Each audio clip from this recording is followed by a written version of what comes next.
Welcome to the 2020 Interact Team BHEF School Board Candidate Forum. My name is Melina Rosen, and thank you all so much for tuning in at home tonight. So we're really excited to get started.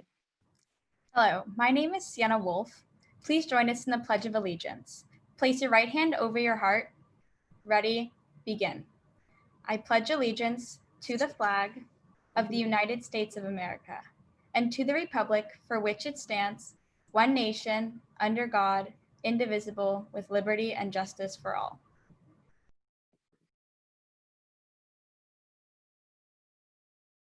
This forum is hosted by the BHHS Interact Club and Team BHEF. Interact is a club for young adults within Beverly Hills High School who join together to tackle the most important issues in our city and in our society. Interact clubs are the high school equivalent of Rotary clubs within Rotary International. The BHHS Interact Club is supported by the Beverly Hills Rotary Club. Team BHEF is a volunteer organization of 7th through 12th graders in BHUSD, whose purpose is to inspire students to make a difference in their community through service projects and fundraisers. Hello, my name is Eli Oakham. Various members of our respective organizations will be asking the candidates questions which have been solely written by students with no adult aid. The students who will be moderating are Melina Rosen, Sarah Lepkowitz, Sienna Wolf, and myself. Hello, I'm Sarah Lepkowitz. To ensure that this forum is efficient, we have a few rules. Each candidate will be allowed a 2-minute opening statement. Each candidate will have 60 seconds to answer each question. After each round, we will offer time for rebuttals. The timekeeper will keep the time and alert candidates when they go over time through the Zoom chat feature. The timekeeper will also present a red paper once time has run out, and the moderators will assist with keeping everything on track. We will be reading some questions that have been sent in by the community afterwards. Each candidate will have a 30-second closing statement at the end of our forum. The candidates have been assigned a number in advance based on alphabetical order.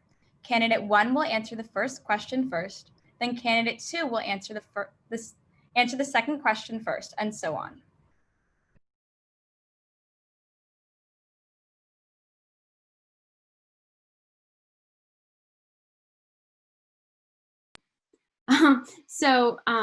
We are going to get started on opening statements. So our first candidate is Frank Chechel. So Mr. Chechel, will you please say your opening statement? Absolutely. Thank you, everybody. Hello, my name is Frank Chechel, and I am excited to be running for the Beverly Hills School Board. So why am I running? Our school district is facing massive challenges. We've got reconfiguration to a dedicated middle school, massive infrastructure projects at multiple campuses, dispute with Metro and the ongoing subway construction, and now the coronavirus pandemic. It's not hyperbole to say that this is the most challenging time the school district has ever faced. So why, Frank? Why now? Why am I the right choice? I believe my background and skills are critically important to help us navigate the next 4 years. First, as an actuary and business executive, I have over 20 years of risk management, financial, and business expertise. I know how to analyze data, develop action plans, and lead diverse teams to get the job done. Second, I'm a passionate public servant, was consistently giving back to the community, both with AYSO and most recently with the Return to Learn Task Force. Third, and maybe most importantly, I have the temperament for the job earned through hard-won experience. I like to joke that I've been yelled at in the boardroom as well as down on the soccer field, and I always keep my cool. I know how to handle myself, bring diverse people together, and get a complex job done. So I'm ready to provide steady, thoughtful direction and an independent voice to the Beverly Hills School Board to guide us through this challenging time and successfully build a better future for our children, our district, and our community. Thank you. Mr. Leiker, your opening statements.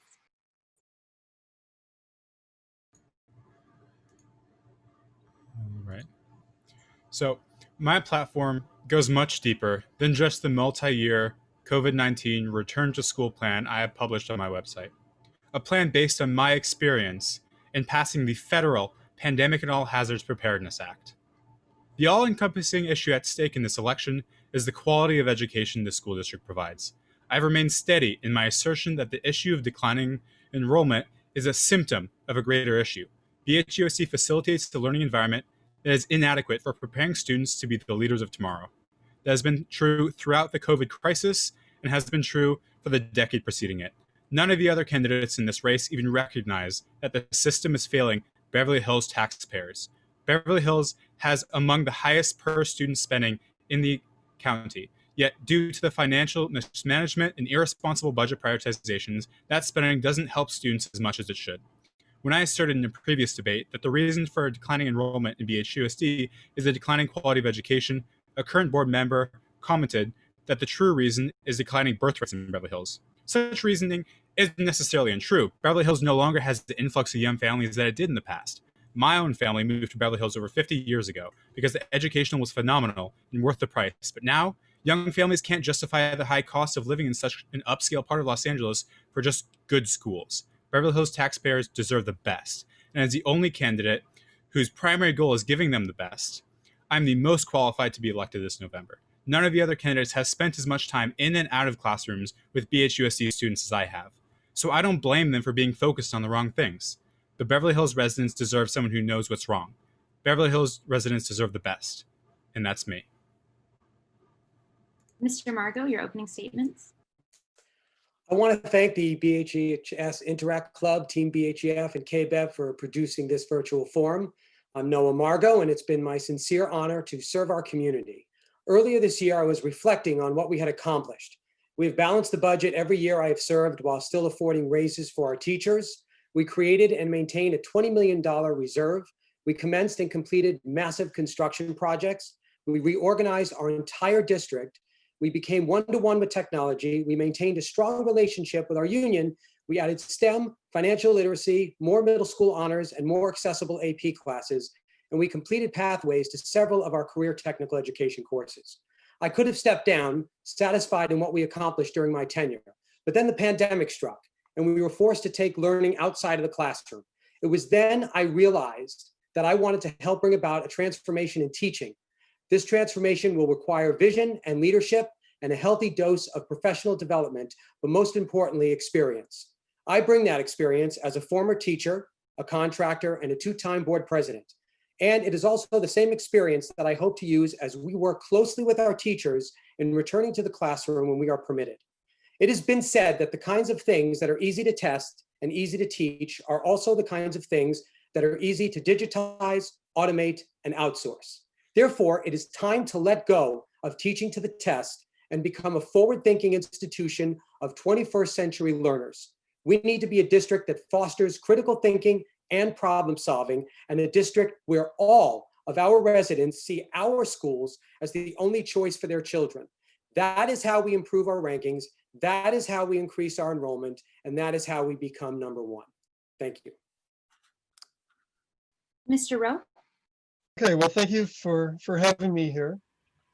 I have a plan to make Beverly Hills the most advanced K-12 school system in the world, to reverse our school's 10-year decline, to increase enrollment, to raise our academic standing, pay our teachers a living wage, and put an end to millions of dollars of education funds being diverted, squandered by our school board. I am so happy to hear that other candidates in this race have picked up so much of my platform, but I think that the original might be better. The incumbent says that it's been 10 years of one crisis after another, that it's not that he's not responsible for declining enrollment or falling academic standing. And our other candidates are a trial lawyer, a psychologist, a real estate developer, a college student, and an insurance salesman. I'm not convinced that they have a plan to make our schools great again. At a multi-billion-dollar high-tech company, I led 2 divisions and founded the AI Research Lab. I've been a professor at 2 universities and a Navy research scientist. Let's make our schools great again.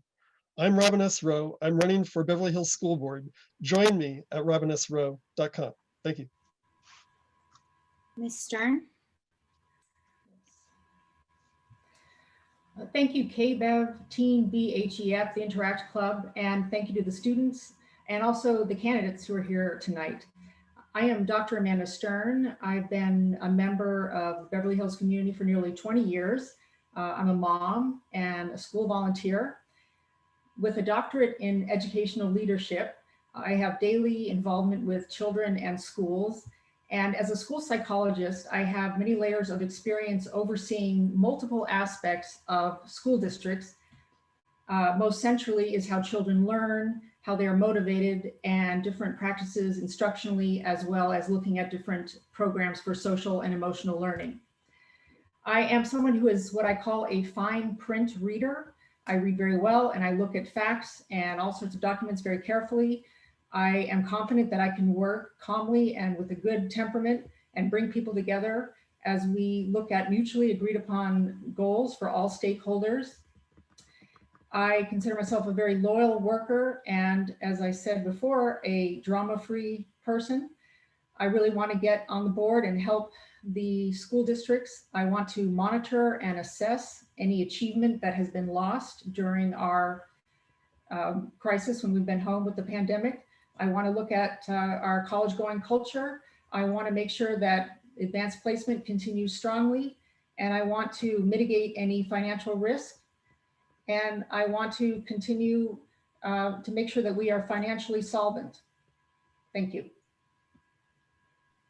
Ms. Triffman? Yes. Good evening, everyone. My name is Donna Triffman, and I humbly ask for your support of my candidacy for a seat on our school board. Thank you to my fellow candidates, KBEV, and our evening's hosts for providing this forum. I'm running for a seat because I think I can help, and I know that I should. I am a proud graduate of Horace Mann, 1981, Beverly Hills High, 1985. During high school, I was a proud member of the Madrigals and the theater program. My daughter is a freshman at the high school, so I have firsthand personal knowledge of our school district, both as a student and as a parent. I have been a trial attorney for 25 years, with 22 of those years as a public defender for LA County in public service as an advocate. I also serve as a commissioner for our city on the Rent Stabilization Commission, and it is with great excitement and humility that I present my candidacy for the school board. Now is the time to look at our assets in order to make our district outstanding once again in substantial ways. We can and we must do this. Our kids deserve it because our kids come first. That is why we are all here, for the kids. So being an effective board member, in my opinion, requires collaboration and creative thinking to ensure that our resources are invested in our classrooms and that our tax dollars are used effectively and efficiently. One of the most important skill sets that I possess is my ability to listen, consider all information presented, and develop an action plan. As a lawyer, I learned how to be a good negotiator and have developed the skills to work with people on both sides of an issue. As a commissioner dealing with highly charged emotional situations between landlords and tenants, I have learned precisely how important communication and dialogue is between all parties, and I've learned how to work collaboratively with my fellow board members. I know how to disagree without being disagreeable. Our district is facing challenges at this moment in time. I am a uniquely qualified, out-of-the-box creative thinker with a passion for education. I will bring this passion, knowledge, and curiosity to our Board of Education, and it will be my mission to inspire us all, kids, parents, teachers, administrators, and elected officials, to do the best possible job of creating the environment where our kids will be empowered to reach their full potential. Thank you. Thank you. Ms. Wells, your opening statement. Hello, everyone. I'm Mary Wells, and I'm very happy to be here tonight. And thank you so much for hosting this candidate debate and forum. It's really nice to be here. I've lived in Beverly Hills for the past 13 years, and I'm married, and I have 3 children. My daughter, Sydney, went to Beverly Vista, and she graduated from Beverly in 2016. My professional experience is as a construction manager working with Beasley Management.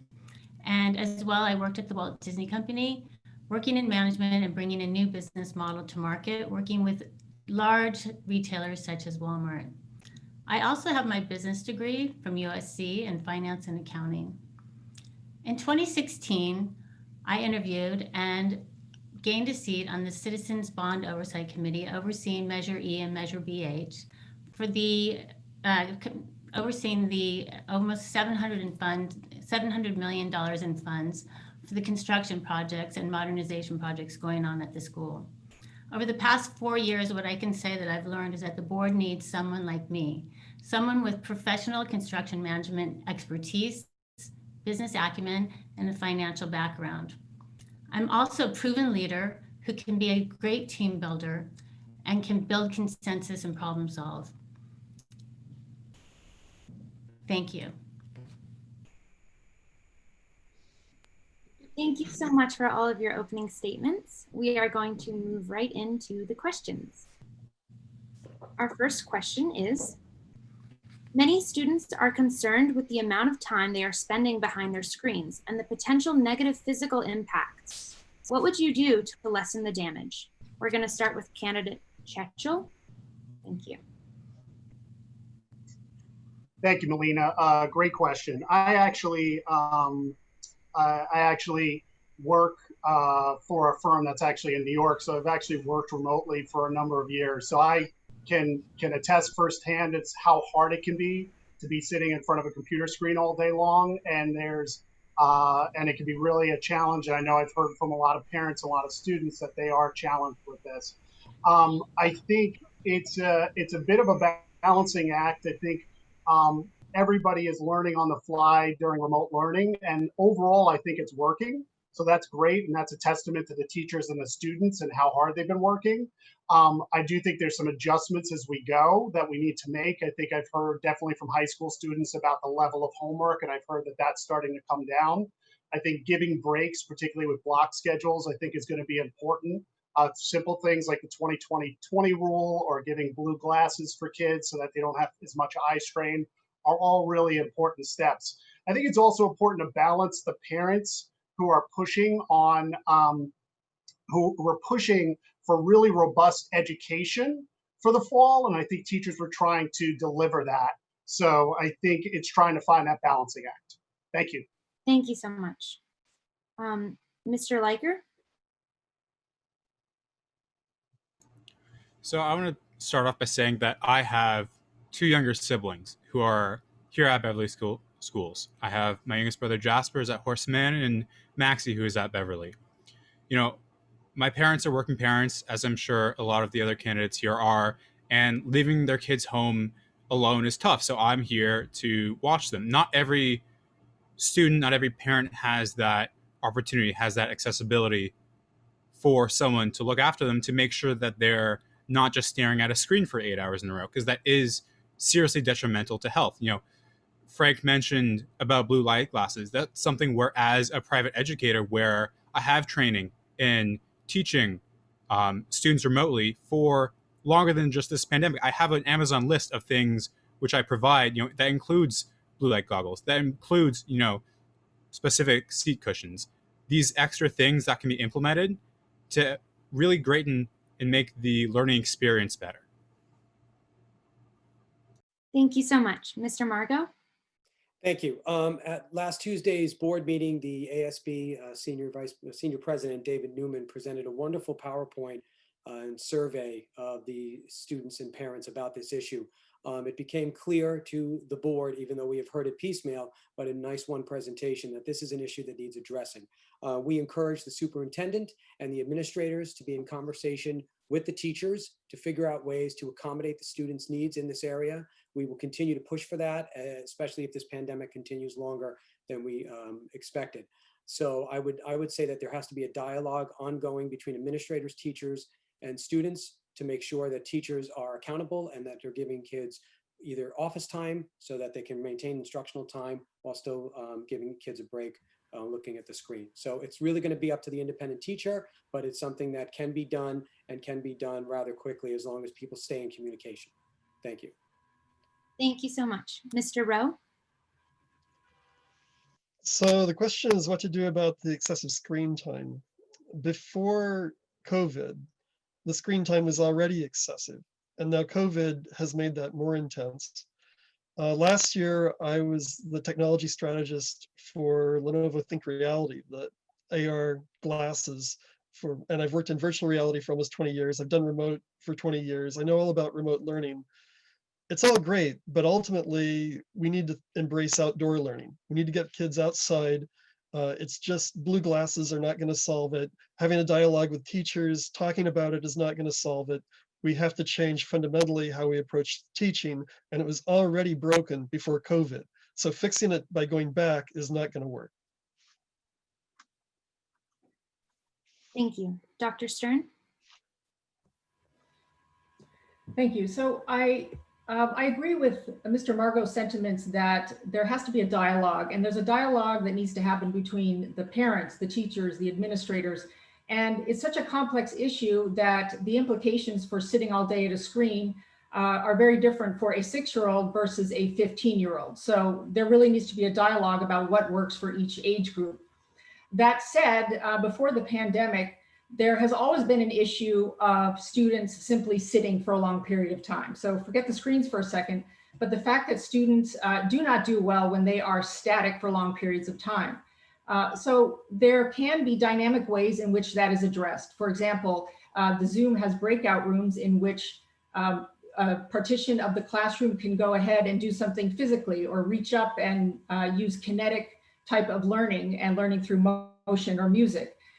With the younger kids as well, they can certainly enjoy ways of being more physical and setting aside the computer for a second to actually cut things, draw things, paste things. So I don't think that we're necessarily locked into a format where we're just staring at a screen, but all teachers, admin, and parents must be mindful of the detrimental effects of this, which are real. Thank you. Thank you. Ms. Triffman? Yes, thank you so much. Great question. I agree with both Dr. Stern and Mr. Rowe because I think that their responses actually lent themselves to creative out-of-the-box thinking. So while I agree that the dialogue needs to continue, I've learned of a new word of art regarding Zoom, and it's called Zoom fatigue. And I'm witnessing it firsthand with my daughter, whether we have the blue light glasses or a special cushion.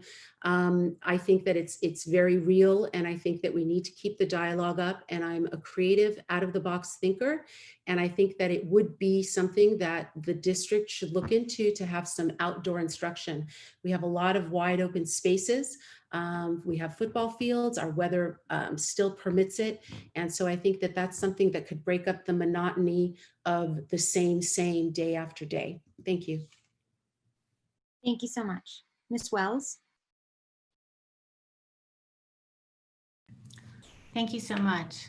I think that, we're in this uncharted territory in terms of being in remote learning. And I think one of the most important issues is that the administration is going to have to very carefully and thoughtfully listen and get feedback, ongoing feedback from students, parents, and as well as the teachers as they continue to iterate this method of delivering education, because ultimately our goal is to deliver quality education for all of our students so that they can meet the milestones that we have established that they need to meet for the year.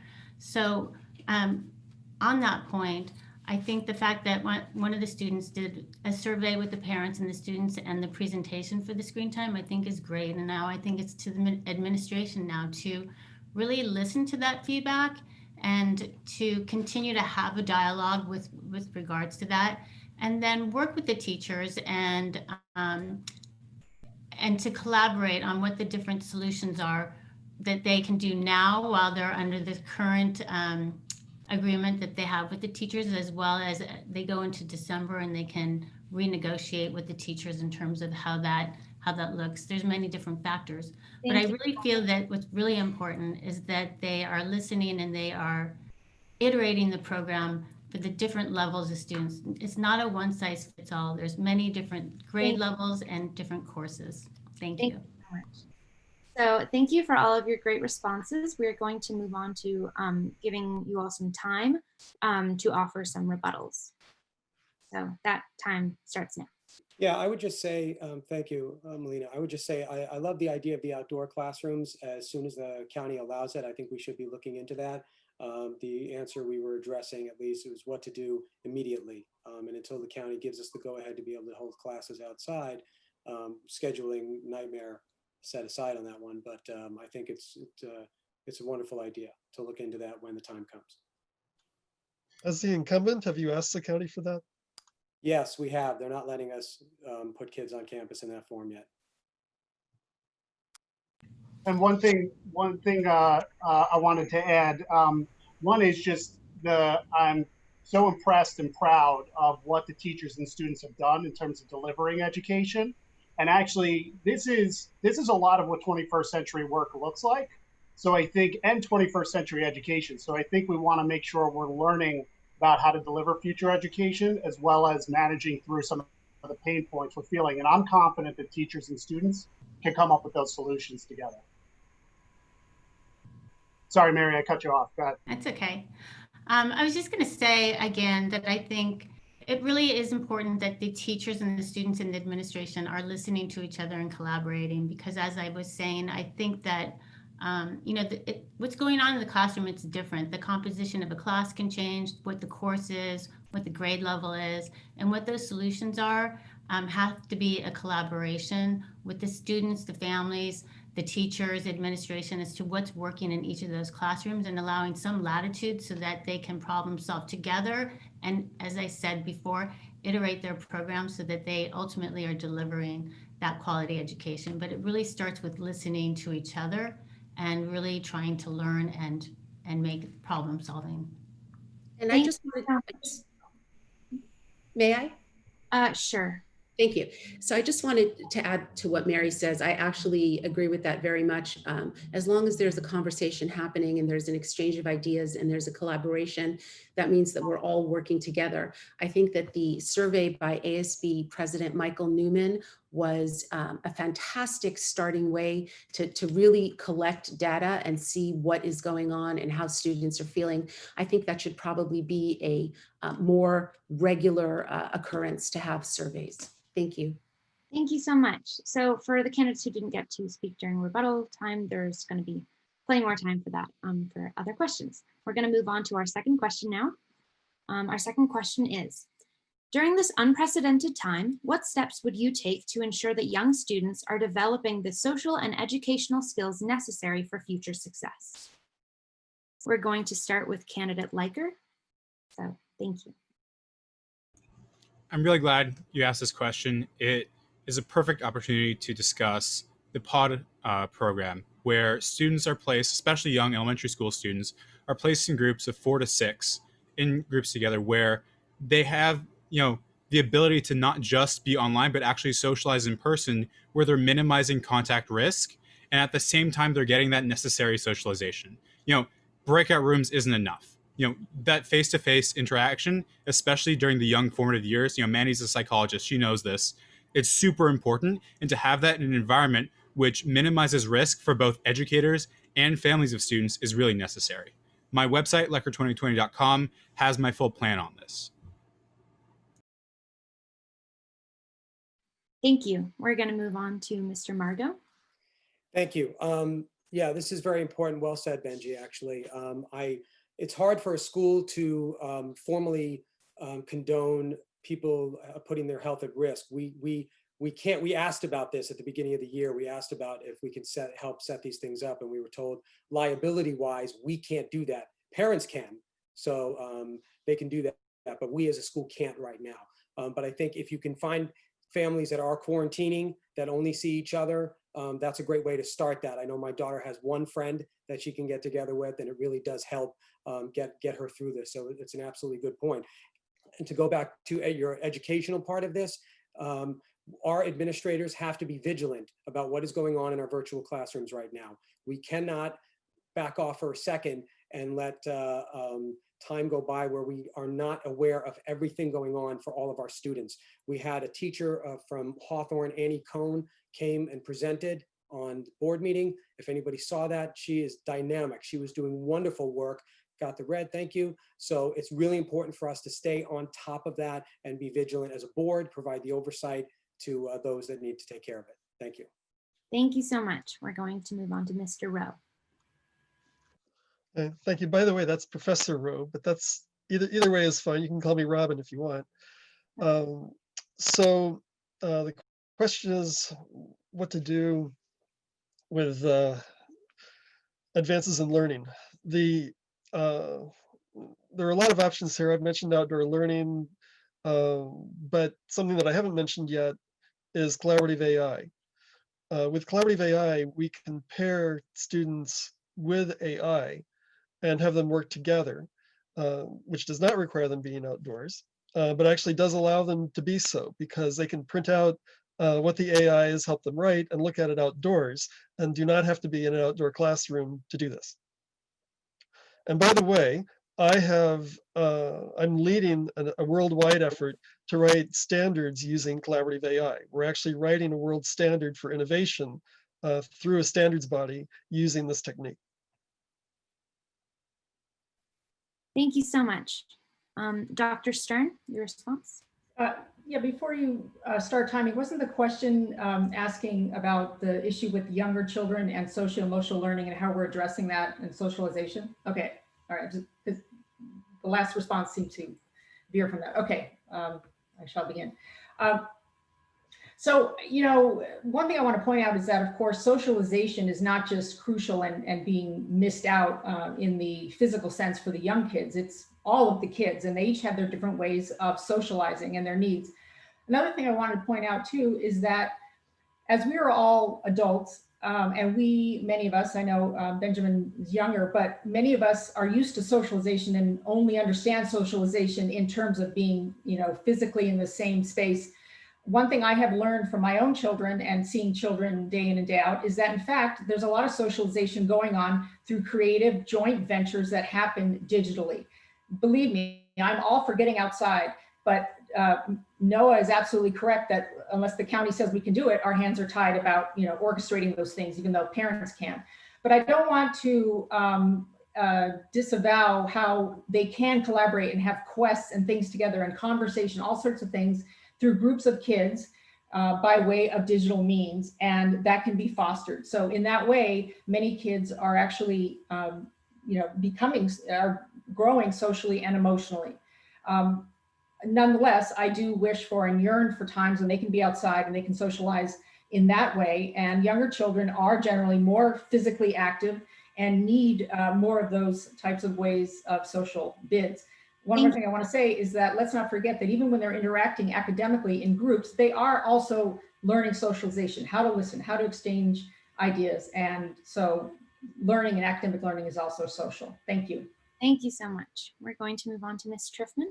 Thank you so much. That's a great question.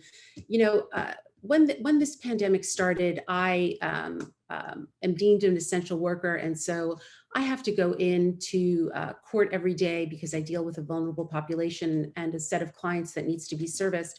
And I always left in the morning very sad that my daughter is not going to have the experience of going to school, picking out a new outfit, having lunch with her friends, and getting to socialize. Because I think that that's important for people. Humans are social beings. And in terms of how I would ensure that that kind of learning continues, it's really difficult. All we have is this Brady Bunch sort of boxes of a screen, and we need to continue reaching out to each other, making sure that we take care of each other. And I think that that responsibility is falling very squarely right now on the parents. I don't think that the school necessarily is the platform or has the format or forums to be able to provide that. So we need to all just be talking with each other, continue the digital platforms, and trying to think up creative out of the box kind of stuff for our kids to do with each other. Thank you. Thank you so much. We're going to move on to Ms. Wells. Thank you.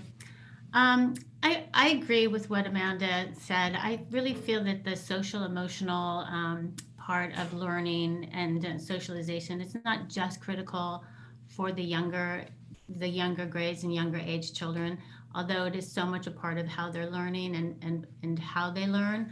I think it's really critical for all ages and all grades.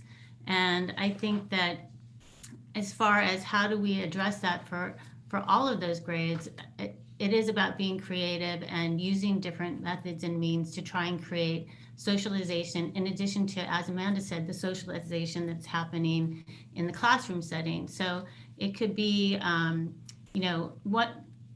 having different projects that the kids work on together. They can be projects that they work on with their family, where that creates its own family socialization that they're working on, and then bringing that back as a group. I think having the clubs that they're having and those other activities, and soon if they're able to do sports or things of that nature, which I believe they're starting to be able to do that outside as well as another avenue. I also think at this point, Norman Aid and having counseling and having those counselors playing a role in this is so critical right now, that they're checking in and providing that, and having peer mentors and peer support is really wonderful and important. Thank you. Thank you so much. Mr. Chechel, your response? Thank you, Melina. Great question. I have a couple things come to mind beyond some of the great ideas folks mentioned here. First, as a member of AYSO, as a board member, we're already getting the kids outside safely and actually starting to do, we started a couple of weeks ago, and we've actually been successfully bringing the kids outside and getting them socially distanced drills, and it's been great. It's weird at first with the masks, but we're getting it done. We're actually out there doing things. Kudos to Alex Grossman and the rest of the team. I would say, secondly, that I do think younger kids are struggling harder, and I do think there's what we're seeing from the data is that younger kids may be less at risk for spread.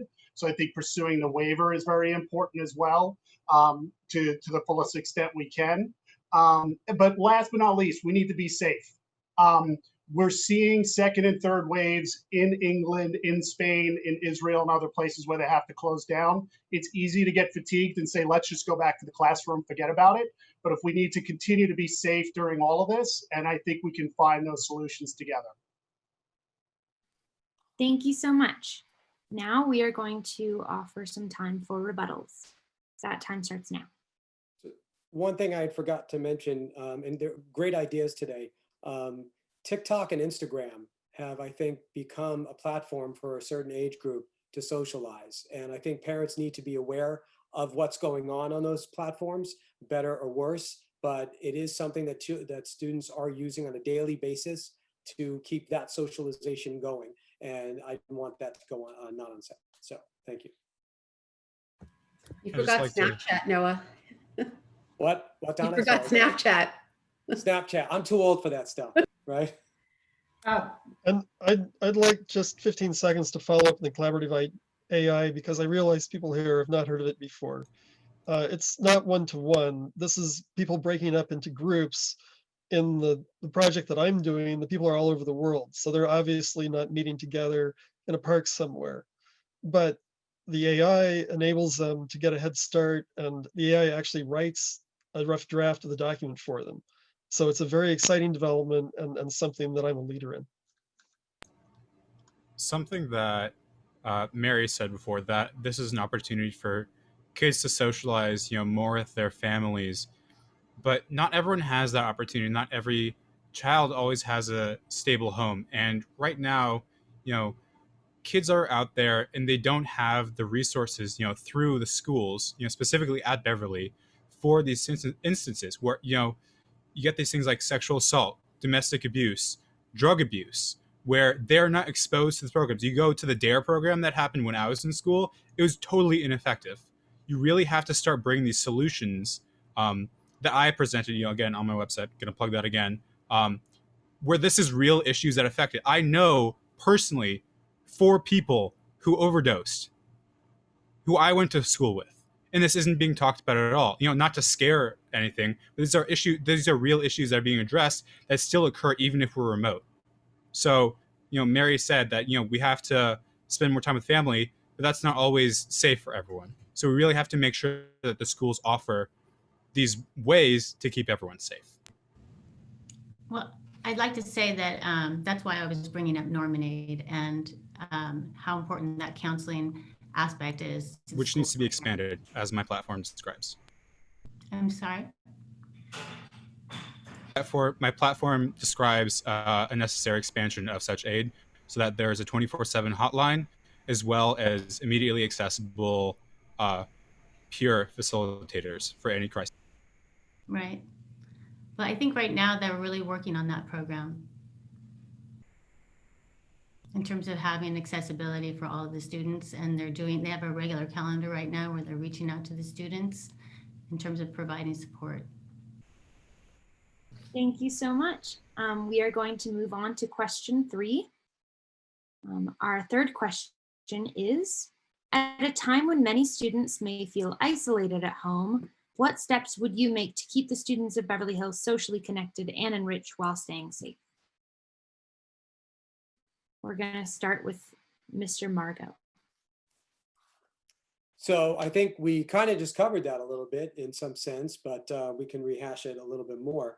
I think it's important for, according to some of the other people up here, the Norman Aid Center and the checking in with students outside of class to make sure that they are getting what they need in a different environment. Office hours are going to be important, but also we've said there's breakout rooms, there's Snapchat, there's Instagram, there's TikTok, and there's also people that are getting together in small groups. And I think all of that can be promoted, but somebody said, and I agree, I think it was you, Donna, parents have to get involved. Parents have got to get involved and look after their children.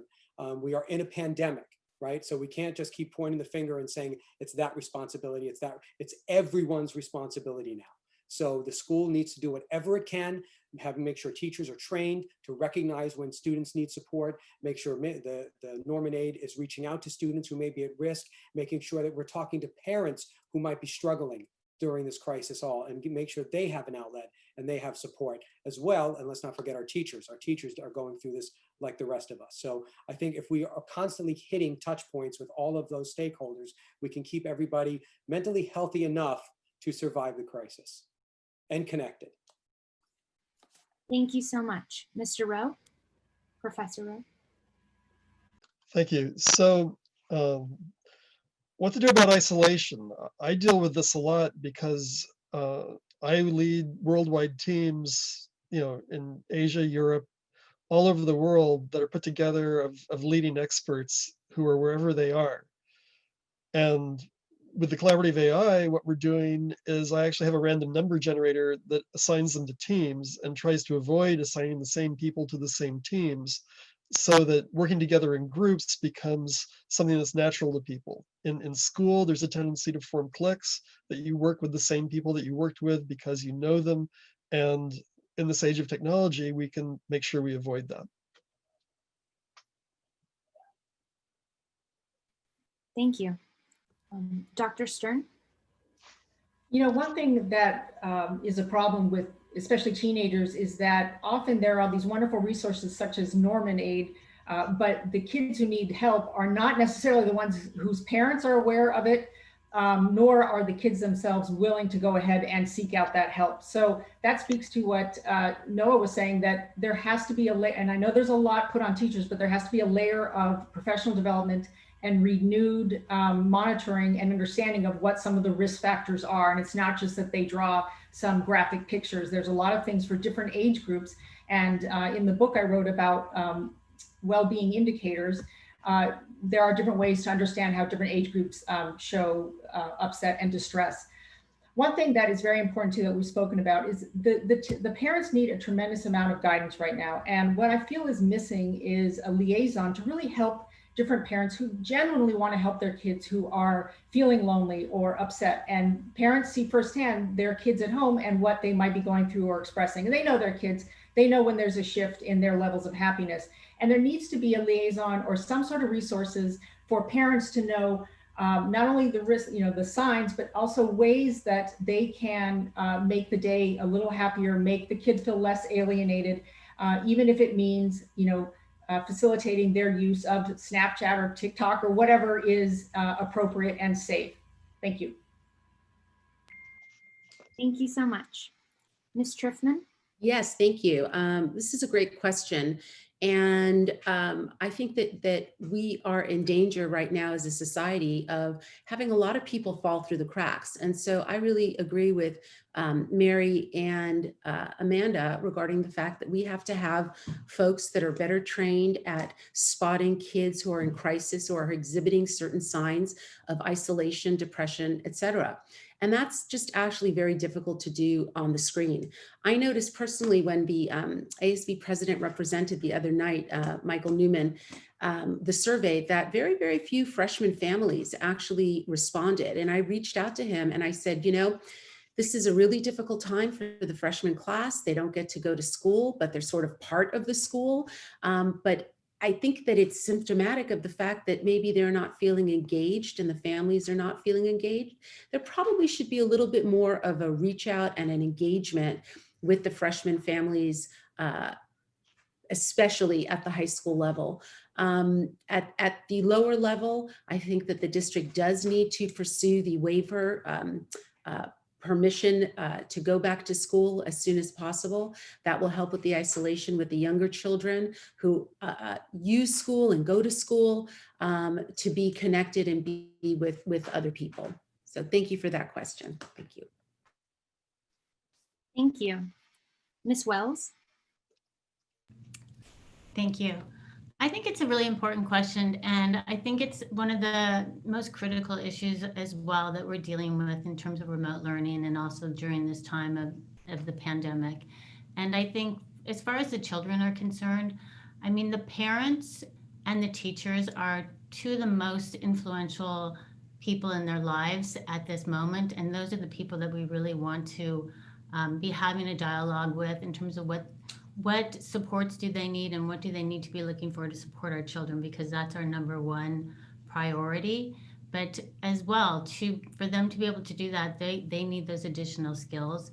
And I think in building a community so that we are all able to talk about these things more regularly, so that's a more regular dialogue about how everybody's doing and reaching out to people to have that help. I think when the kids get to high school, it's more challenging because they turn to each other.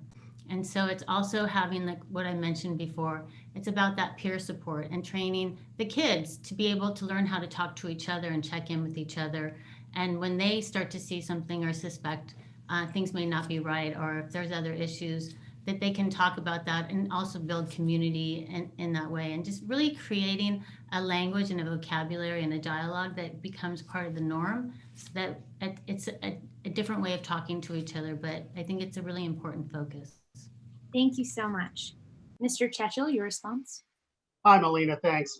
Before I jump into the question, I want to correct one thing. Professor Rowe said earlier that I'm an insurance agent. I just want to clear up, I'm an actuary, a fellow of the Society of Actuaries. So I use risk management and mathematics to solve business problems. So that's what I do for a living. I just want to clear that up.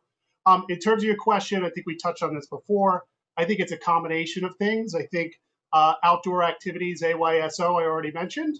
We have room for more kids, room for more parents as volunteers. Please come out. It will improve your mood immensely. Parks have opened, actually. Parks and Rec have announced that they've opened up parks, which I think is great for kids and for parents to be able to get outside.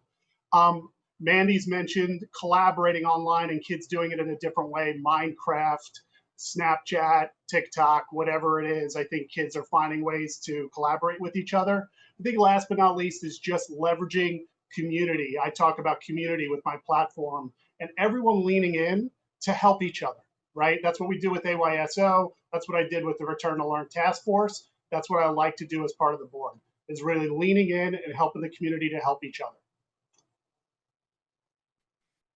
Thank you so much. Mr. Leiker? So this question was phrased in the context of students feeling isolated. So that, I think we can all agree, comes into the greater, broader theme of mental health, and how students of not just my generation, the generation above me, the millennials, and generation below me, Gen Alpha, are more severely affected by mental health illnesses than other generations. And just having someone on the board like myself who knows what it's like, who, there's this discussion, if you look on places like Twitter, about shared traumas, about these experiences that only people in my generation understand, and that these feelings of isolation doesn't necessarily only occur during the pandemic. They happen all the time, and it's a result of this phenomena of the online era. And you really need someone like me who really knows what it's like to be really in there, in the trenches, to be able to solve things. And this is at a basic level of empathy. I'm not trying to hash out any details about my pod program or anything, but this is who I am. This is what I know. Thank you so much. Now we are going to offer some time for rebuttals on the question. One thing I'd like to say is today I actually conducted a threat assessment. It's important to bring this up because I want to address what this is. I got a call about a child, an elementary school kid, not in this area, who was making threats of self-harm. And the way a threat assessment works is it's a very systematic way, and you do it in conjunction with another colleague because sometimes things can be misinterpreted. And through actually going through this procedure, a set of questions, we were able to assess to what degree this child actually did pose a credible threat to themselves. But what this does is that it does create a paperwork file, which doesn't necessarily help any kids directly. But what happened is this was the catalyst that went out and was farmed out to the whole team of people at the school so that they know that this child is someone who really needs some extra support and help. And this type of protocol, the threat assessment, is something that is critical, and at a bare minimum is something that parents and teachers should learn how to do. And I'm happy to implement training on this rather straightforward procedure. Thank you. And I would just hop on in saying that should Ms. Stern or Dr. Stern and I be elected together, I would gladly join hands in helping her implement this. Dr. Stern also mentioned a liaison, and I think it's an opportunity for us to, we talk about community, right, Frank, coming together, that PTAs used to have classroom parents, and here's a way to have class, at least for the younger grades, get classroom parents assigned to check in and be an extra reach out, an extra resource for people to talk to and check in on different families within that class, have phone trees and exercise all the things that PTAs used to do in a normal structure, bring that into this structure to see if we can use it to help people through this pandemic. And regarding the suggestion that parents should be pushed towards getting waivers for their kids, it's too long a topic to go and rebuttal, but I just encourage people to Google long haul COVID to see why that might not be a great idea.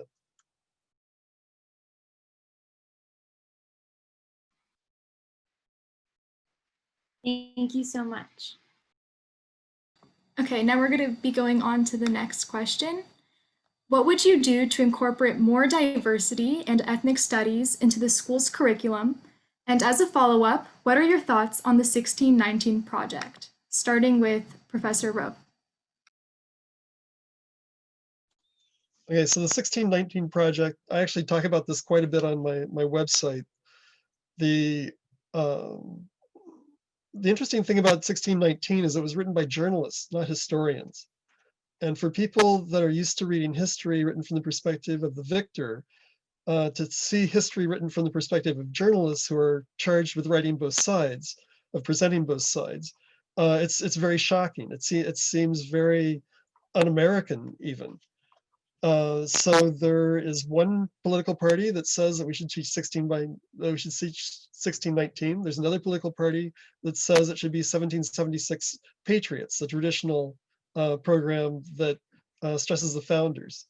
I think that neither of the above is the right approach. And if you want to read about that, it's on my website because we only have 10 seconds. Thank you. Dr. Stern? The 1619 project, even though it was written by journalists in the New York Times, primarily, there was a fantastic amount of research and fact checking that was done by very knowledgeable experts in the area. That said, I do feel that it is a bit problematic to bring it directly to a school for a number of reasons.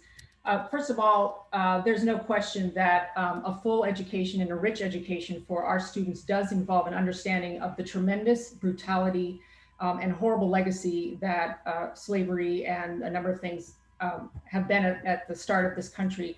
However, the 1619 project is a little narrow in its scope. My understanding is it fails to look at some other groups that have been brutalized. For example, there was the Chinese Exclusion Act, which I don't know if you guys are familiar with, but when there was the gold rush here in California, there was a unilateral rule that said, Chinese people, you got to stay away. It's not, the gold's not for you. There has been, of course, other groups that have been, indigenous people who have been completely brutalized. I think that we must incorporate ethnic studies into our curriculum, but there have to be guardrails in place. And 1619 steps very far, and we just need to be careful and look at it. Although it's very important to recognize the legacy of slavery, I don't think it's the only thing that defines our country. And in fact, the Ellis Island was very welcoming to a number of immigrants that came to this country some time ago. So it's not the whole story of America, and 1619 does not have to be all encompassing to define our country. Thank you. Thank you, Dr. Stern. Ms. Tryfin? Yes, thank you so much. This is a very, very important question, and it is important to our community. So I'm a public defender by profession. By profession, I'm a constitutionally mandated profession that actually defends the Constitution and constitutional ideals. And I think that a great thing that should be brought into the district to address ethnic studies, due process, justice, equality, diversity is the Constitutional Rights Foundation mock trial program. It is a program that every year students put on a trial, basically, prosecution and defense, and constitutional ideas and tenets are explored and discussed. And so I think that that's a very, very concrete program that I would seek to introduce to our school district, both in middle school and high school. As far as the 1619 project, I would tend to agree with Dr. Stern. I believe that children should have a very rich education. I think they should be exposed to many, many different ideas in our society, but I agree with Dr. Stern that it may be too narrow. And I think that anytime an ethnic studies program gets implemented, we do need community input. That is part of the bill. So thank you very much for the question. Thank you. Ms. Wells? Thank you. I think that with regards to ethnic studies, I think it's definitely very important in terms of having a full and rich curriculum. But the ethnic studies curriculum that was proposed with AB 331 was just not a fully developed plan, and and as such, it was rejected. I think right now, what's most important to think about is that at any kind of conversations that we're having, that the educators and the administration has to be so very thoughtful and careful and listen to the community that they're serving in terms of how we approach that. And I think right now we're in a very divisive time, and I think things are very heated. And when that's happening in society, it's also happening in the schools. And so we have to acknowledge that when we're having conversations and be able to listen to each other, which I think is really, really important.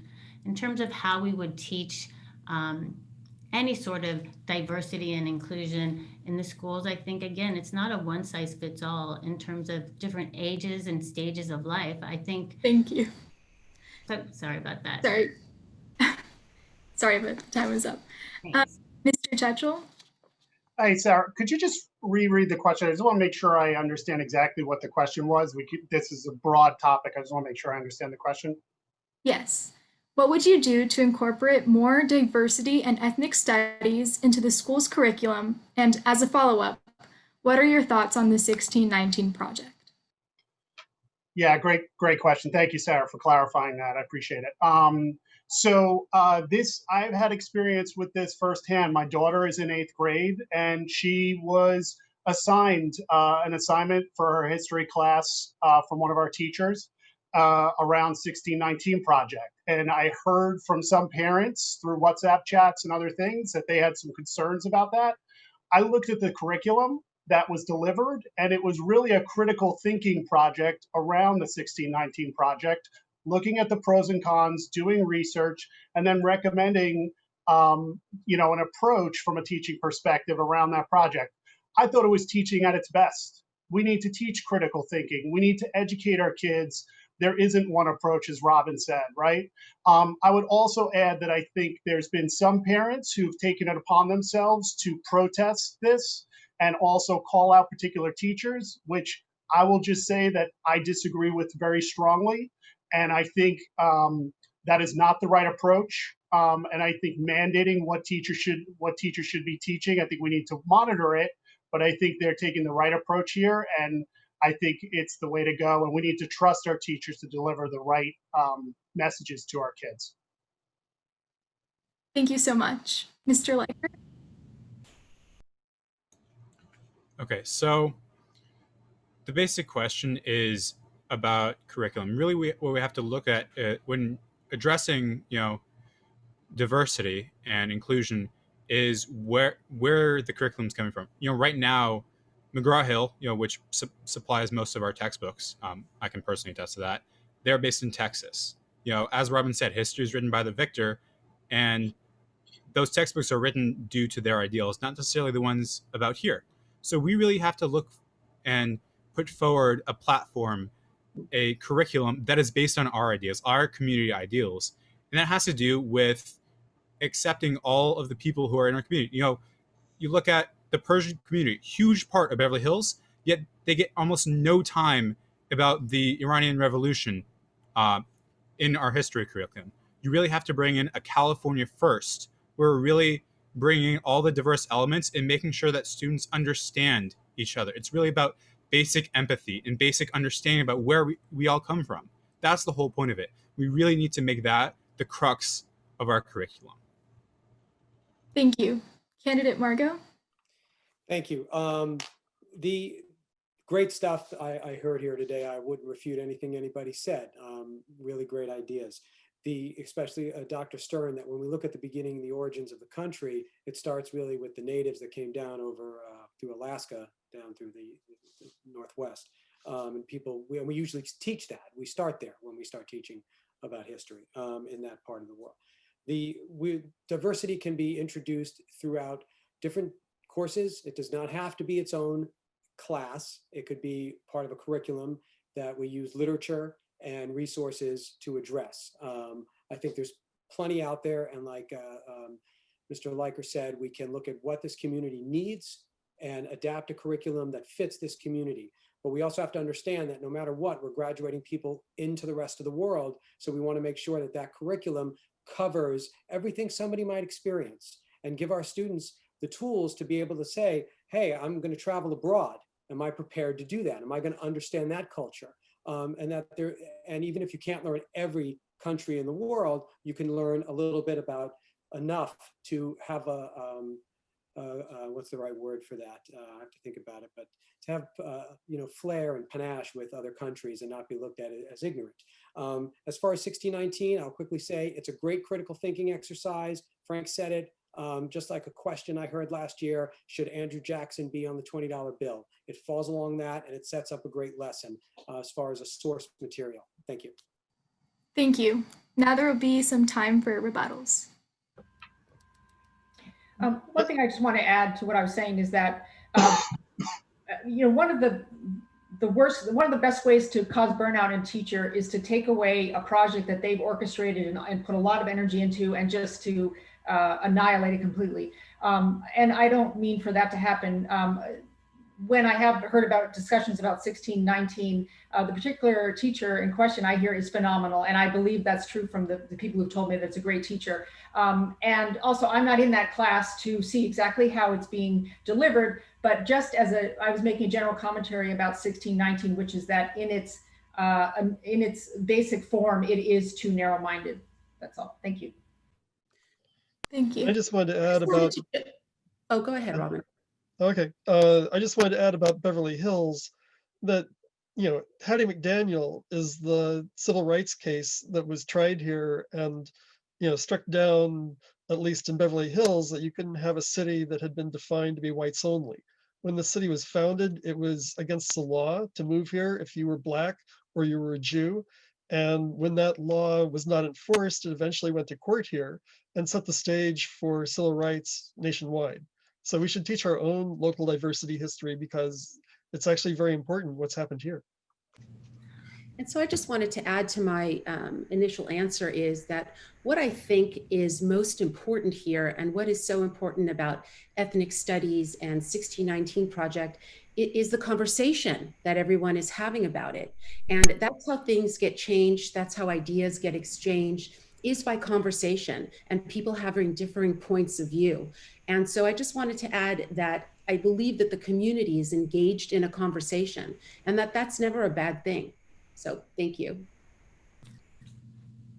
I would like to say, though, that I think it's really important that the community feels like they're being listened to and they're heard and they're being respected, and that everyone feels that their points of view, they're in a safe space where they can express their point of view and it can be respected, and that people are listening to them so that that dialogue can actually be effective in that conversation. And I think, especially now, as I said, where things are so heated, it's really important to acknowledge that and to acknowledge when people are responding and try not to overreact, but at the same time, everybody needs to be heard and respected. And I think it's really important. I think it's also really important that we look at the different stages. I mean, children, I really also agree with Benjamin that it is about empathy, and there's a lot of ways to teach empathy as well. Like with the younger children, it's also working on projects together and being able to do things together and learning that empathy in those shared experiences. There's many different ways to approach this. And it's not, again, like I said, a one size fits all. In terms of 1619, I think that right now it's very controversial. And I think depending how that approaches, it's really critical right now that conversation is happening as well at home, so parents know what's happening and what things are being talked about and in what way, so that they are comfortable with what's going on in that sense. Or if they hear something and they don't know what that is, that they get a response as to what's going on when it's something that is controversial in terms of how people are approaching that material. So I think that's also very important. So Mary brought up a great point, and I just want to tack on to that having the parent involvement in the conversation, if you're going to bring up something controversial like 1619, it should be done and explained, hey, parents here, we're going to do this now, and we want to bring you in on it, and we're using it for this purpose. I think that's something the school district can look at in the future on how we manage controversial topics, because we can't stop current events from happening. We can't stop, Nobel or Pulitzer Prize winners from publishing, and those things are going to get out, and kids are going to discover them better discovered under the guise of an educator and a parent than just out on their own. So yeah, Noah stole my last point on this. Sorry, actually. Frank. No, it's okay. No, I was going to say it's hard to, like, for middle school and high school teachers, especially, particularly history teachers, civics teachers, look at the outside political world right now. It's impossible to have none of that enter the classroom, right? In order to have teaching and have that discussion, some of that is going to enter the classroom. So I think we need to be careful about finding that balance. I think, Noah, you put a good point out there in terms of letting parents know up front some of these things, particularly controversial things. It's important. But trying to build walls around it, I think, is the wrong way to go. And, I think one other thing I just want to mention, because this really bothered me. I heard Mel Spitz in the board meeting last night talking about the fact that he couldn't attest to discrimination. They were reviewing a resolution, and he said he couldn't attest to discrimination in our schools.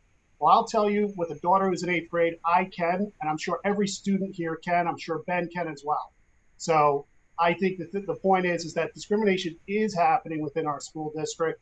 And I think we need to have a good dialogue around that to solve that for the future or make it better for the future. Thank you. I think we're going to move on to our, sorry, I think we need to move on to the question. Yeah. How would you boost enrollment in our schools and promote our education system to outside parties? Starting with Dr. Stern, please. How would we boost and take care of the declining enrollment situation? Okay. I think that at a very early part in parenting, when they have children who go to preschool, I think a lot of people then make a decision to go to private school in this community. That's one issue. I think that if, at the outset, during these mommy and me classes, or if we were able to get this audience at that time to really talk about how amazing and the legacy that Beverly Hills School District has to offer. I think that there are a lot of educated parents that are part of our community, and it's really an incredible asset. I think that a lot of parents who end up leaving need to be assured that we are supportive of both the 4-year college, and also there's a lot of attractive reasons to go to a 2-year college and then eventually transfer. And those are things that need to be looked at and talked about. We also want to, and this is one thing I've wanted to do in my platform, is we also want to extend the offering of AP, advanced placement classes, and also make sure there's enough resources for parents and students to stay successful, to be successful in those AP classes. And then if we can gain that rating from US News and World Report, that goes a long way. But we also want to be in the various conversations and threads that happen online when people talk about Beverly Hills, and make sure they know just how robust we are. Thank you. Thank you. Ms. Treifman? Thank you. This is something that I've thought about a lot. I think that we have a problem with declining enrollment because we're not really perceived as being that excellent anymore. And I would want us to strive for excellence, to have excellence in not by blinders, but have the striving for excellence being in front of us. And I think that part of the problem with the declining enrollment in our district right now is the fact that we have facilities that are still under construction. For instance, my daughter has only been to 1 year of a completed school, and that was at the BV Middle School. So I think that that's something that I would like to explore. I've spoken with Mr. Blake about the construction project and where we are. I know that right now, our schools and Metro are working very diligently to try to cap some of the wells, but that would be something that I would look into and explore with the Division of the State Architect. It's unknown whether that's possible or not, but we have had lagging construction, and we really need to do better in that arena. As far as declining enrollment, we do need to engage kids early in preschool. It would be nice to have kids from performing arts, like my daughter in Catskills, perform for the preschool over the summer, their shows, so that they can see what happens and how the big kids operate and imagine themselves being a big kid in this district. Thank you. Thank you. Ms. Wells? Well, I think, overall, the main thing is that we really want to be striving for excellence, and we want to be perceived as delivering the highest quality education. I think one of the means to do that is that we starts with the strategic plan, and really developing a strategic plan that's going to continue to improve our academics, and as well as addressing arts and athletics, and as well our facilities. Our facilities have, I think the construction's been going on very long, and I think it does affect morale, and it affects the community, and it affects the look of the schools, obviously. And it's something that, we want to be as highly efficient as we can with the construction, and to finish the construction in a timely manner, because it's going to be really important for the kids to be able to be back on campuses that are not construction sites. So I feel like that's really important. But I think we also need to start by surveying the families that are opting out of being in the school district, and finding out why they're making those choices. And I think that's also a first place to start. Thank you. Mr. Tetchell? Thank you, Sarah. Great question. What to do about declining enrollment? A couple things. First, I do agree with the facilities in terms of that being a challenge, and I think we can attract folks back as those facilities come back online and are modernized. I would disagree with Ms. Triffman. I certainly respect Ms. Wells if she's saying that there may be things we can do to accelerate things. She is a project manager. I'm not sure I want someone who works as a public lawyer, advising Don Blake on what we need to do to accelerate our construction. So I think I'd like to focus in on talking with Don and really understanding that. And I have talked to him, and I think we're on a good path. We don't want to disturb that. We want to make sure that the school is safe for the kids when they actually get in there. Second, I would say is just our rankings. Our math rankings are low. They need to be improved. The AP courses, which Mandy mentioned, that we need to expand the number of AP courses. I think we can do all of that. I'm excited about where the facilities are heading and what we can do with the middle school to build better rankings ultimately over the next 4 years. So I'm very excited, and I think we can improve the enrollment numbers over time. Thanks, Sarah. Thank you. Mr. Leiker?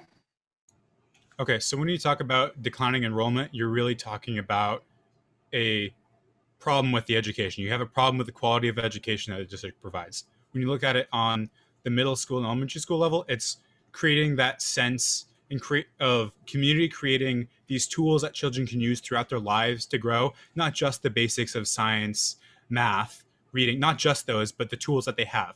In high school, you really have to talk about what do you have to get out of high school. These are things that they're learning throughout high school that they use for their whole life. You have to bring in alternate curriculums where they're learning real life skills. You have to bring in things where you don't just have AP, you have IB, you have dual enrollment. You have these concrete things which really help students and propel them to the top. You know, we have no problem with the teachers. The teachers are great. What you really need to do is adjust the curriculum where you don't have kids, you don't have parents sending their kids to private schools. Like I had the choice of going to Beverly or Harvard Westlake. I chose to go to Beverly because my friends were there, not because the education was better. You really have to make us a top tier educational institute. And that's what I can provide. Thank you. Mr. Margot? Thank you. I agree with that. We have to be better academically. My campaign is about transforming education. I recognize as a teacher more than anybody the importance where we are missing a step on this. We have been plateauing as a district with slight improvements over the last 5 years.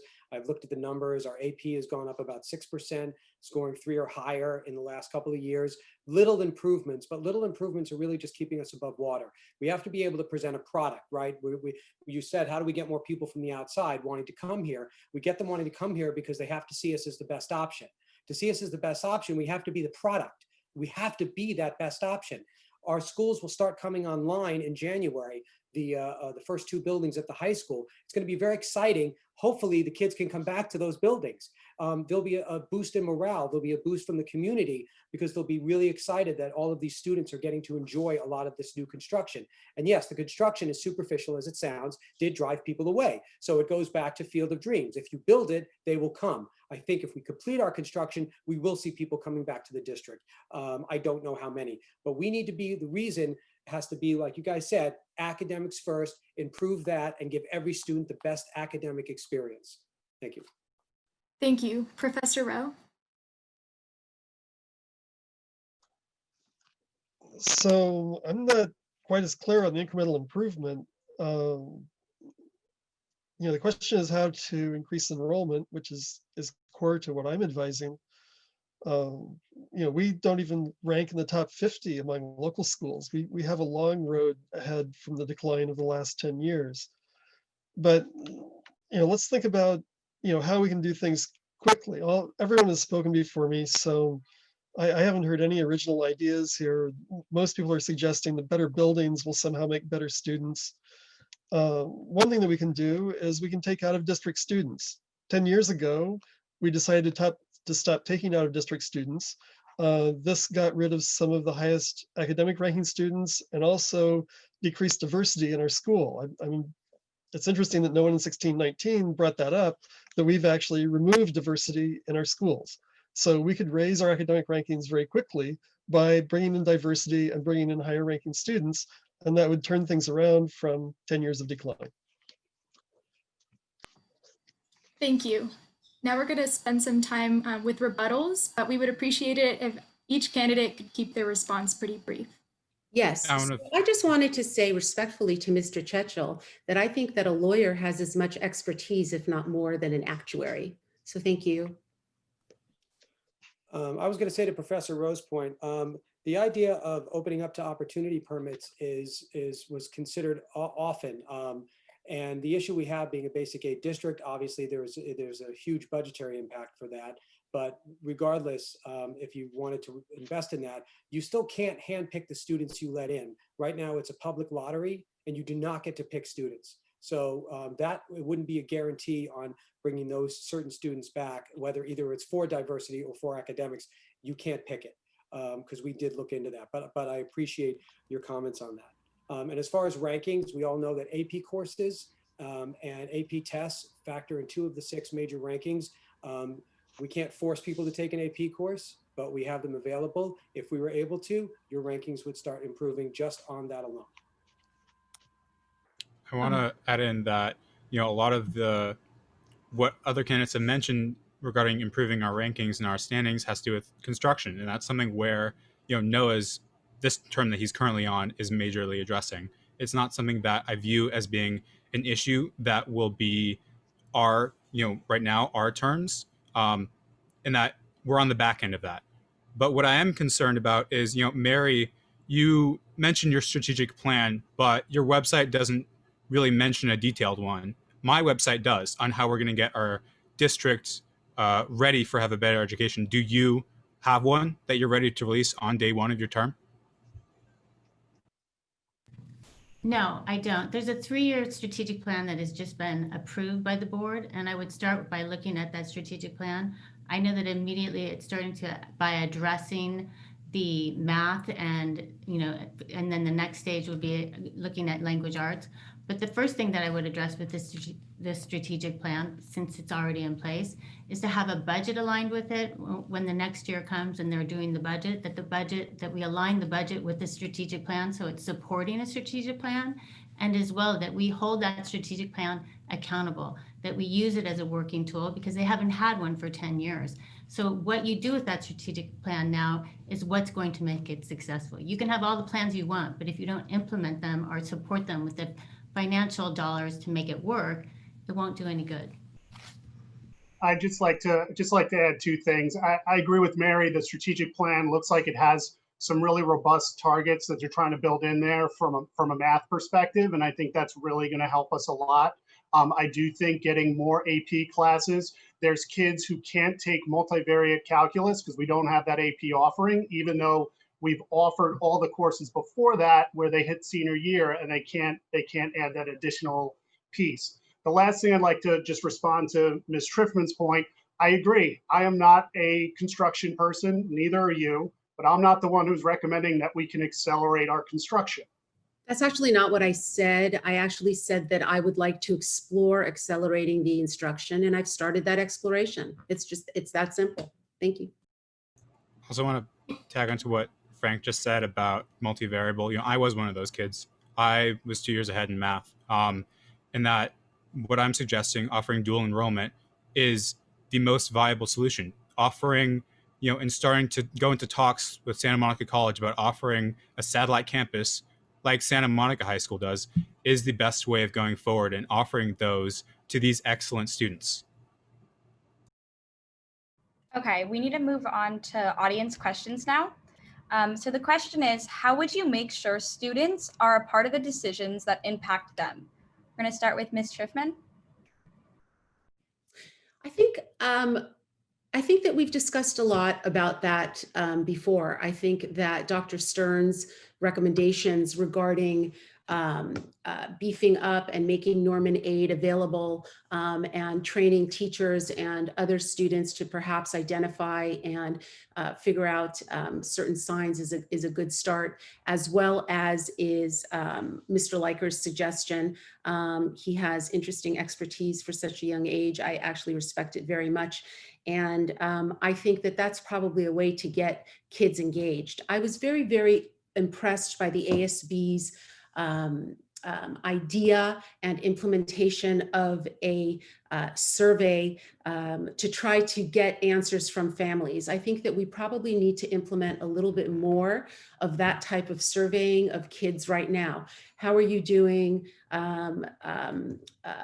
How are your classes going? I think that those need to be a little bit more numerous than just one every 2 months or so. Thank you. Thank you. Ms. Wells? Again.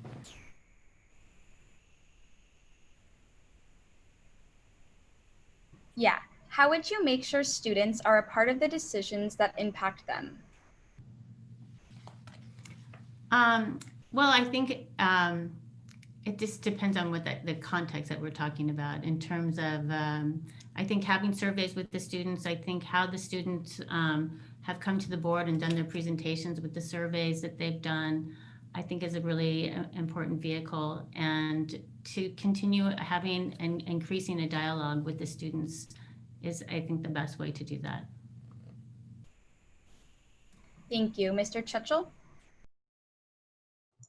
Yeah, great question, Sienna. I agree with Donna here. I think the surveys is one way that I think we can really improve things. I think across the board, across all stakeholders. In fact, in my platform, one of the key pillars is communication. And every stakeholder I talk to, teachers, students, community members, parents, all agree communication could be better.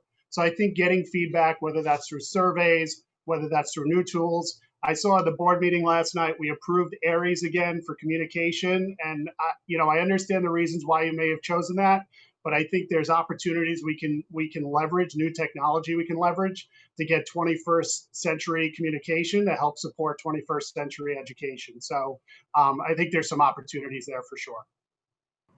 Thank you. Mr. Leiker? I mean, what better way to make the students' voices heard than to elect someone who was recently a student? Besides that, I have, before in the previous debate, I recommended that we institute some sort of way for the student board member to actually have a say besides just talking, whether that's votes in certain student affected ways. And besides that, other candidates have talked about these surveys. I can tell you just as a student, I know I have my ears to the ground, or former student, most of these kids don't take these surveys seriously. Like, they're jokes a lot of the time, but they respond. Those who do respond seriously are much less numerous. So I would be wary about that. What is good, again, electing someone who really has his ear to the ground, who knows the issues intimately, who knows them super well. That's, not the greatest vocabulary to use, but I know the issues. I know what students are concerned with. Thank you. Mr. Margot? Thank you. I just jotted down quickly. We have to utilize a student board member, not just in the context of the board meetings, but in the context of how he represents students. And instead of just being there to make announcements or per se, sometimes they do that and they do it well. They should be more active in collecting that information and having dialogues on their own outside of the board to bring that back to us on the board. We can invite students to serve on any advisory committees that relate to issues in the high school. The PTSA at the high school is the only one that has the word student in it. And yet they're really not a big part of that organization. And I think they need to be, have a bigger voice in that, so they can feel like they're being heard in another arena. So they can be heard at board meetings, they can be heard in possible committees, and they can be heard with the PTSA. They can continue to do surveys as well. Any entity can do that. And I always support that and listen to that. And Frank, to your point last night about Aries, I was the only one that questioned bringing that back again. And I will continue to do so every time that comes up on the agenda. So those are my thoughts on that. Thank you. Thank you. Professor Rowe? So before COVID locked down Beverly Hills High School, I was a speaker at Career Day. And because I have experience in journalism and business and finance, I got to speak to many different groups of students. And this is unusual. Usually I talk to students at schools in South Central that live in neighborhoods where they're facing problems like gunfire. And so being at Beverly Hills High School was very different for me. And the thing that I noticed about these students was apathy, that people didn't want to participate, people weren't raising their hand, that people, the students seemed very discouraged. And then coincidentally, today I was talking to a 16-year-old student at Beverly Hills High School, and I said, why are students so apathetic? And he said, well, I love Beverly Hills High School, but only because of the other students and some of the great teachers. The rest of it, no. So we need to fix that. And we can make that a student decision, but I think that saying that we need to listen doesn't mean anything when we haven't listened for the past 10 years. Thank you. Dr. Stern? So I agree with Mr. Leichert that it's true. And from many years of working with trying to get information from students, I have learned as a psychologist that to just put a pat little survey that the adults generated is not necessarily the best way to get and solicit student feedback. At the same time, I do agree that an elected, or someone who's voted for from the student council who formally brings us some of the thoughts is very valuable. But I think that we need to be wise about how students, especially teenagers, communicate what their interests are. And often it is done outside of an organized probe or question generated from adults or a survey. And it is done on their own time among their own forum. And that is how we can best get information from them. But we do need to make it clear in other avenues and to their parents and to their teachers that their feedback is absolutely essential and wanted for decision making. But again, we just have to be careful about how we approach getting a sense of their preferences and choices, because they will not necessarily give us the answer they want by us just creating a probe. And I've learned that from over 20 years of doing therapy with children, is that you pose a question and they're not going to necessarily give you the answer you're looking for. And it's more that sort of vicariously they will provide answers to you if they build trust with you. And we know that as parents. Thank you. Thank you. Okay, and then our last student question for the night would be, other than the JPA, how do you envision the relationship between Beverly Hills City Council and BHUSD School Board? And we will be starting with Miss Wells. Well, I see that as a partnership, and I think it's really important that the City Council and BHUSD are working as a partnership, because the schools are such an integral part of the city, and the success of the city, also relies on the success of the school. Ultimately, if the school's thriving, it benefits the city and the businesses as well. So I think it's a really important relationship, and that it should be explored to find ways to further that partnership in ways that are beneficial for both. Thank you. Mr. Chetrel? Yeah, great question, Eli. This is my third part of my platform, is deepening community partnerships. I think we're doing a reasonably good job today, but I think there's so much opportunity. We live in an iconic city, one of the most world famous cities with so many world famous businesses, whether you talk about media, hospitality, medicine, you go down the list. And I think there's examples of this where we're partner with the community, things like the Medical Science Academy, where students can learn. They have a passion, they apply for this program, they have a passion for medicine, and they get to partner with Cedars-Sinai, with some of the doctors and nurses there. Some of those folks come to the school. It's a win-win. I think we need to deepen those types of partnerships. I was actually I'm proud to say I was endorsed by the Chamber of Commerce because I was talking about this with them. And I'm really excited to see what we can do for our students and for our community. Thank you. Mr. Margo? Are we skipping Mr. Liker, or we're going? Oh, I'm so sorry, Mr. Liker. Thank you. Where did you learn your alphabet, Eli? Okay, it's all right, Eli. So really what this is about is community. I really want to make sure that with whatever we do, we bring the community first. If you look at my website again, plugging it again, my environmental initiative is community first. It's based on finding these ties within the community and finding real solutions to problems through community businesses, through creating internship programs. And then regarding the city council, of course we have to professionally work together, but make no mistake, as a board member, as someone with a voice, if there's something that happens which is unjust, I will speak out. I made no mistake in my intro emails that I am for the people. I will speak out and give a voice to those who cannot be heard. And that's what I'll do as a board member. That's what I'll do throughout my life. Thank you. And now, Mr. Margo, please respond. Thank you, Eli. Well, I've been in the unique position of actually having to negotiate with the city, serve on that liaison a few times through a lot of different, just not JPA, but also dealing with Metro and our oil well remediation. We have had a rocky relationship in the far past. We have a terrific relationship, I believe now, not just with the 5 council members and the board, and I know some of the candidates here have great relationships with council members, and that always helps to build those relationships. It's an example of kind of building unity before we even get to the job. So I think that community dictates and demands that we need to work together if we are going to have a successful community. They have police and fire, we have schools. Those are the three pillars that keep up a great community, and we have to all do our part and respect each other's job in making sure all of those are serving the community in the best way possible. Thank you. Thank you. Professor Rowe? So the JPA is about $10 million from the city council that it gives to the schools, apparently as a grant that is supposedly for renting school facilities, but of course we don't need to rent any school facilities when the school facilities are closed.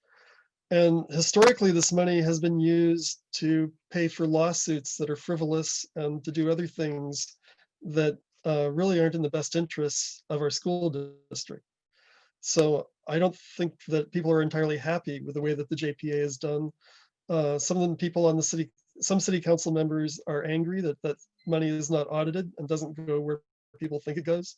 But I'm not an insider, so I can only comment by what I've read in the newspapers, which is disturbing. Thank you. Dr. Stern? So it's a very important question because as complex as our schools are and as complex as BHUSD is, it is really just a sort of a subculture or a sub-community within a larger embedded community. And the city council represents, as you said, Noah, the police and fire department, which are absolutely essential to our safety. And we service the schools, but not only the students, it's the parents and the teachers. And we are basically educating, we are educating our youngest citizens. And as such, we need to have a very good collaborative relationship with the city council.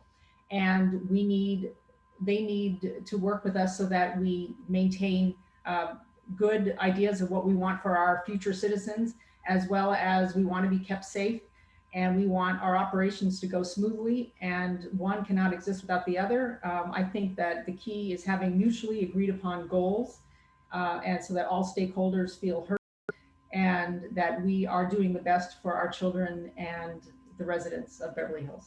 Thank you. Thank you. And then Ms. Tryman. Thank you very much, Eli. So I think that the relationship between the school district and the city is a very, very important one. It's a symbiotic relationship. I think that it needs to continue, and Mr. Margot is correct. There are several candidates who are vying for a seat on the school board that have a great relationship with the city council. And I think that the city council has shown that they are open to discussions and ideas and creative thinking out of the box, because the city understands that the success of the school district is paramount, because the kids have to come first when you are looking at stakeholders or others. The kids really are the stakeholder, and the city understands that and provides the monies through the JPA. So I think that that is a very, very important relationship. If I am seated, I will absolutely be supportive of it.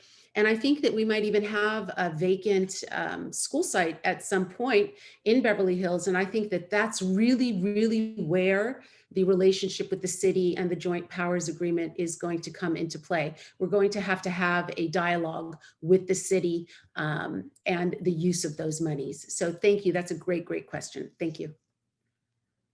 And now you guys have a little time for a rebuttal. Mr. You want to go ahead, Noah? No, go ahead, Benji. So Donna, you talked about we may have a vacant school setting too. Are you suggesting that we don't rebuild El Rodeo? No, not at all. I think that the vacancy, I think that El Rodeo is already being rebuilt. It was a beautiful school before it went under construction. It's going to be an even more beautiful school. We might have to think about, whether maybe we want to move the middle school there. Who knows? We don't know what's coming down the pike. The vacant site that I'm referring to, I believe, may be Hawthorne. I don't know necessarily if there are plans to revamp or modernize Hawthorne. I know that there's been some work, but that likely, that's just my opinion and my analysis of the situation in the district currently, is that Hawthorne will probably be a site that will not be utilized once El Rodeo comes back online.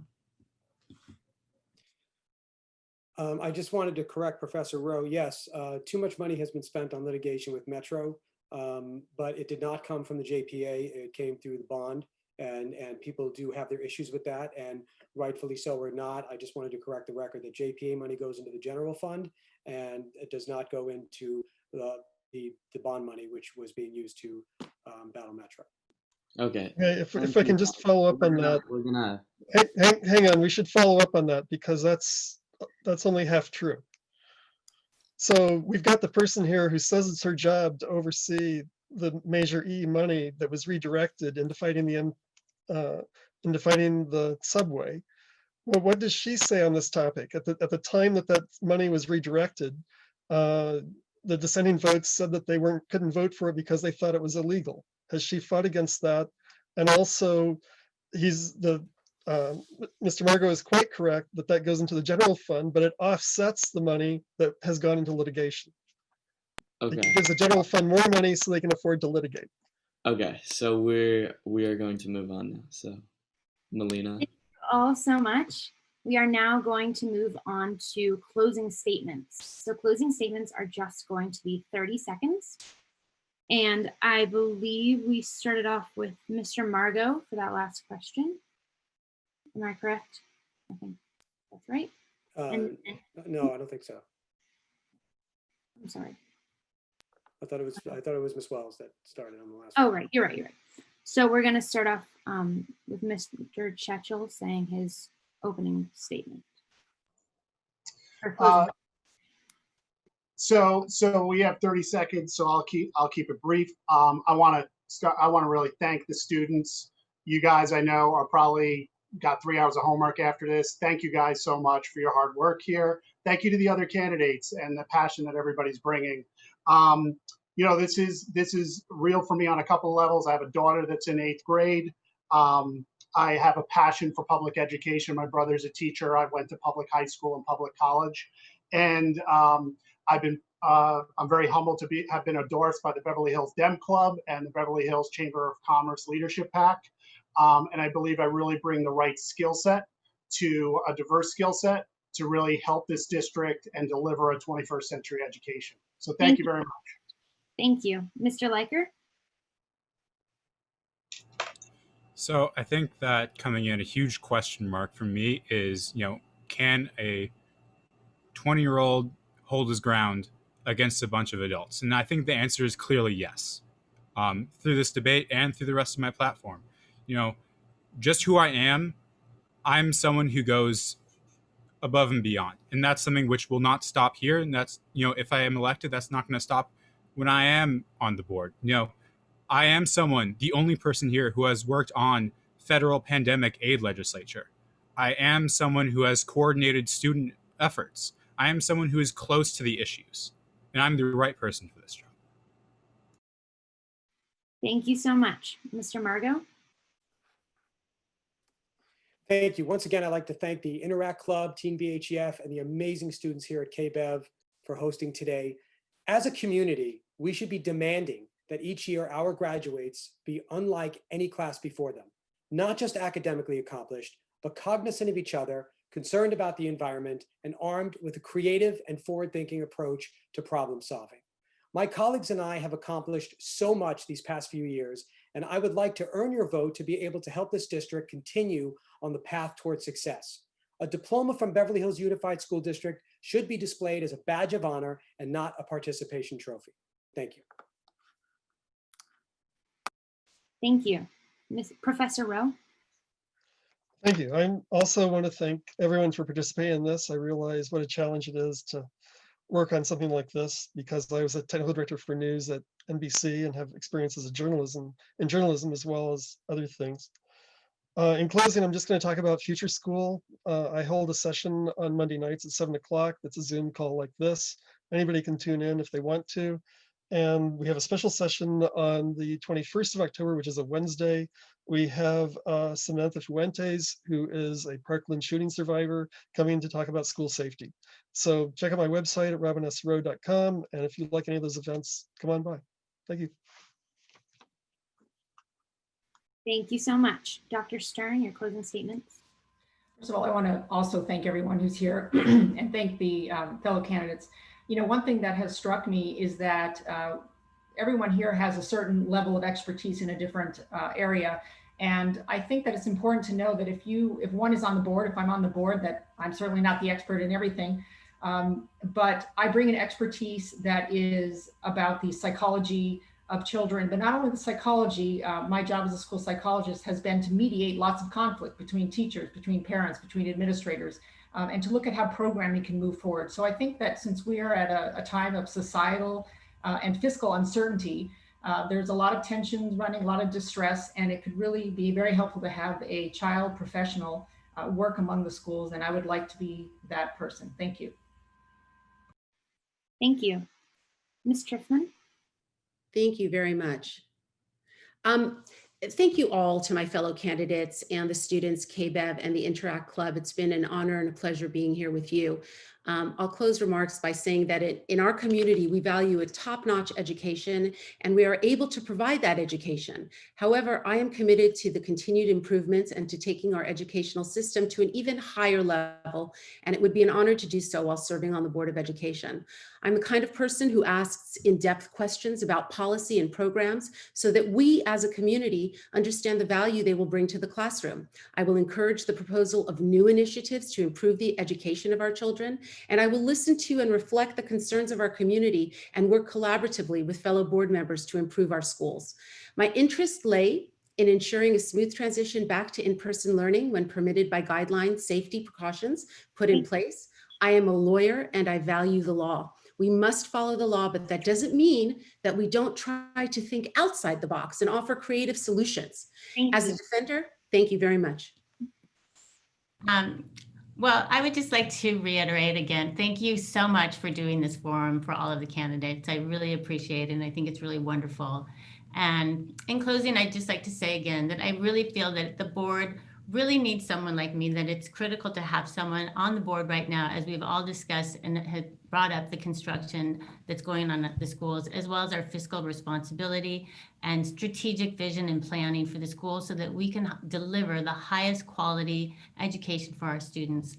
With my background as a construction expertise and with my business acumen and financial background, I can really deliver that. I'm a unique candidate with an independent voice. My children are grown and no longer in the school, and I can advocate for all of the students and the stakeholders. And I think that it's really important to also acknowledge that I'm very proud of the fact that I have received the endorsement. I'm the only candidate to have received the endorsement from all 5 city council members, as well as the only candidate to have been vetted and endorsed by all 3 organizations, the BHEA, as well as the Beverly Hills Democratic Club and the Chamber of Commerce Leadership PAC. So thank you so much, and thanks for considering me, and thanks for this evening. Thank you so much. So thank you all for your amazing responses. We'd like to thank everyone for watching our BHHS Interact Club and Team BHEF School Board Candidate Forum this evening. Thank you to all the candidates for participating. Good luck to all of you in the upcoming election. We want to thank Manuela Torres for timing the responses for this forum, and we'd like to give a huge thank you to Romeo, Carey, and the KBEV producers for recording, editing, and producing our event, and for being so helpful during this process. Thank you so much and have a great night. Have a good night. Thank you. Good night, everyone. Good night.